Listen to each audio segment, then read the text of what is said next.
Good afternoon, and thank you for joining us today. It's my pleasure to welcome you to CarMax's 2025 Annual Meeting of Shareholders. I'm Max Stuckey, Senior Vice President, General Counsel, and Corporate Secretary of CarMax. At the request of the Chair, I now officially call the meeting to order.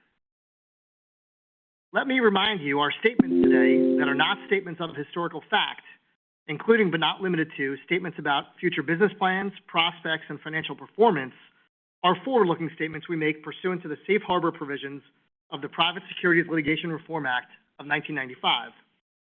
These statements are based on our current knowledge, expectations, and assumptions, and are subject to substantial risks and uncertainties that could cause actual results to differ materially from our expectations. In providing projections and other forward-looking statements, we disclaim any intent or obligation to update them.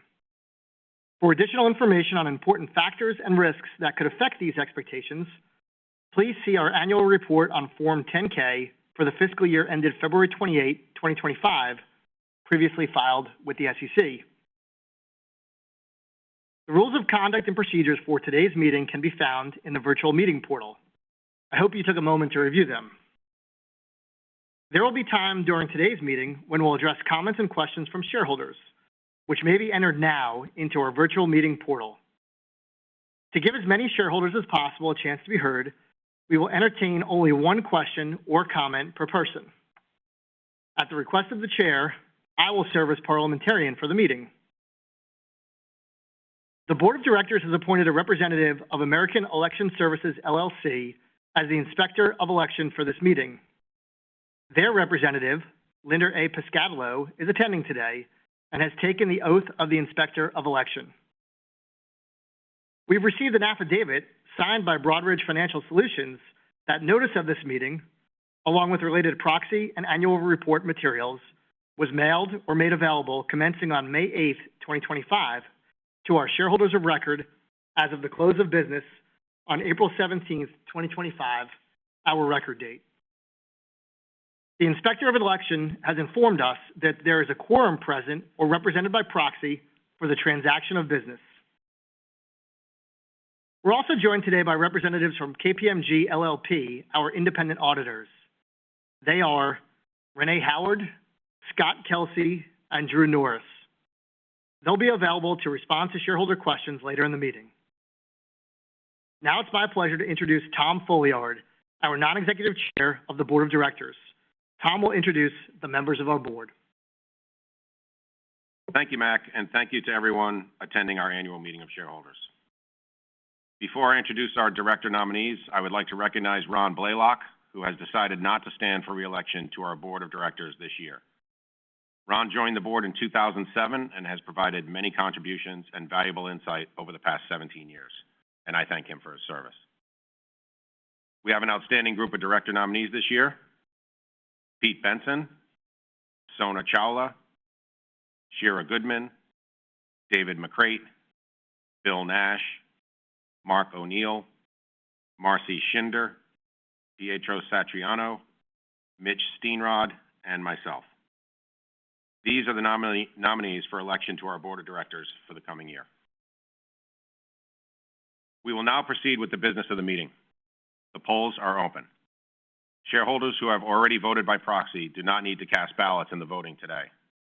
However, if you voted by proxy and now wish to change your vote, or if you did not previously vote and would like to do so today, please do so by clicking on the voting button on the virtual meeting portal and following the instructions there. Today, we have 4 items of business to bring before the meeting on behalf of the Board of Directors. As each item of board business is brought before the meeting, I will briefly review the proposal. I will then have Mac summarize the voting results on all proposals. Please note that we will give shareholders an opportunity to comment on the proposals themselves after all have been presented. The first item of business brought before the meeting is the election of directors.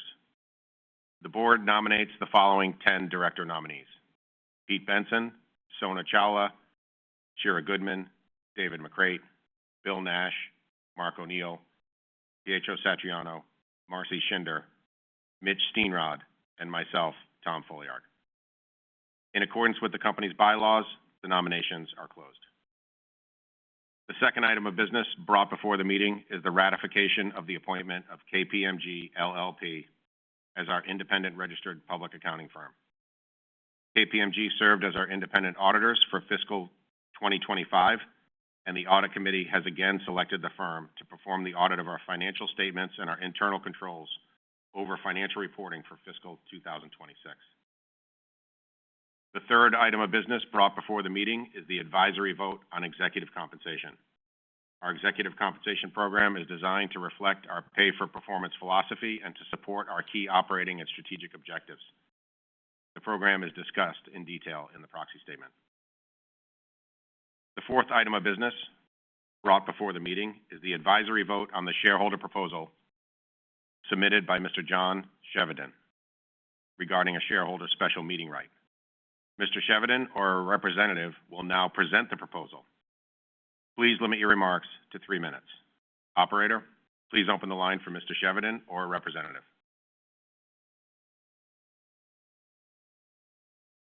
Hello, this is John Cheveden. Proposal 4, Special Shareholder Meeting Improvement.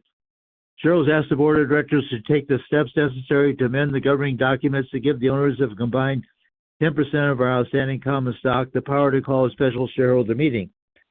This proposal has already been successful because it led to the Board of Directors adopting a more limited right to call for a special shareholder meeting in January.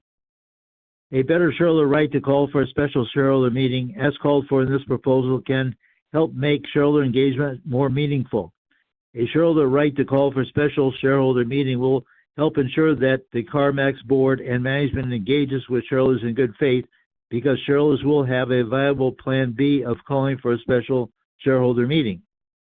Companies like to claim that shareholders have multiple means to communicate with management, but in most cases, these means are as effective as mailing a letter to the CEO.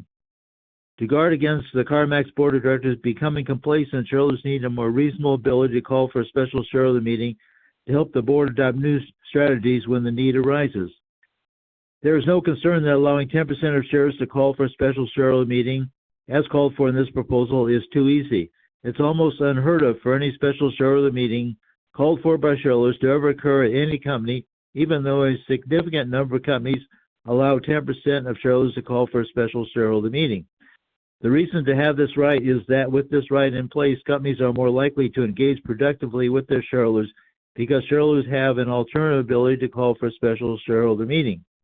On the other hand, with the widespread use of online shareholder meetings, it's much easier for a company to conduct a special shareholder meeting for important business matters, and the CarMax bylaws needed to be updated accordingly.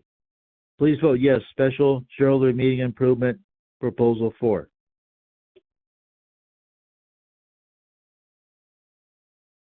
Operator, please close the line. Thank you, Mr. Cheveden. The Board of Directors recommends voting against this proposal. As stated in the proxy, we believe the proposal is not in the best interest of CarMax or its shareholders.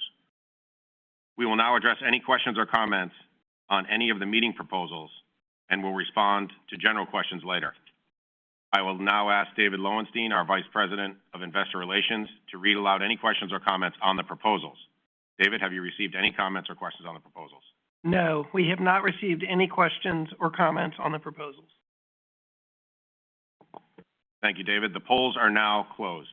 Would the Secretary please summarize the preliminary voting results on the applicable proposals?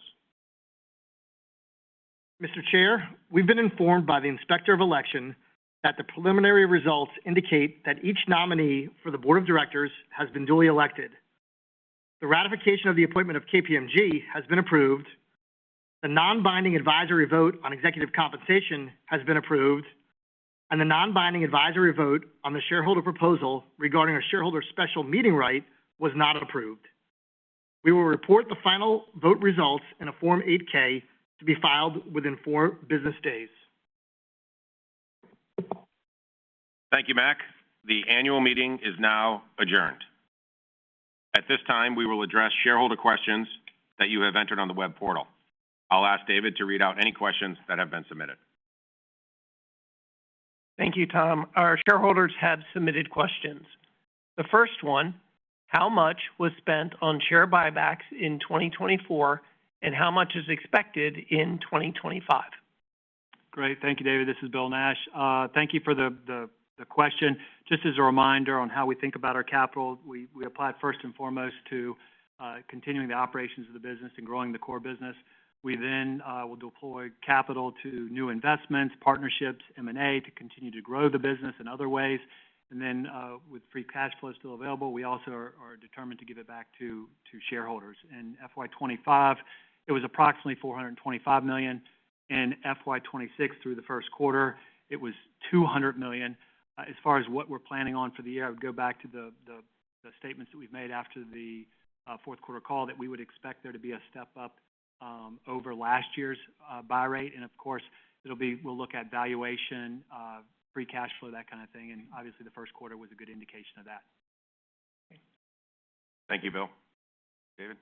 The second question relates to tariffs and how the company is positioning itself to handle them.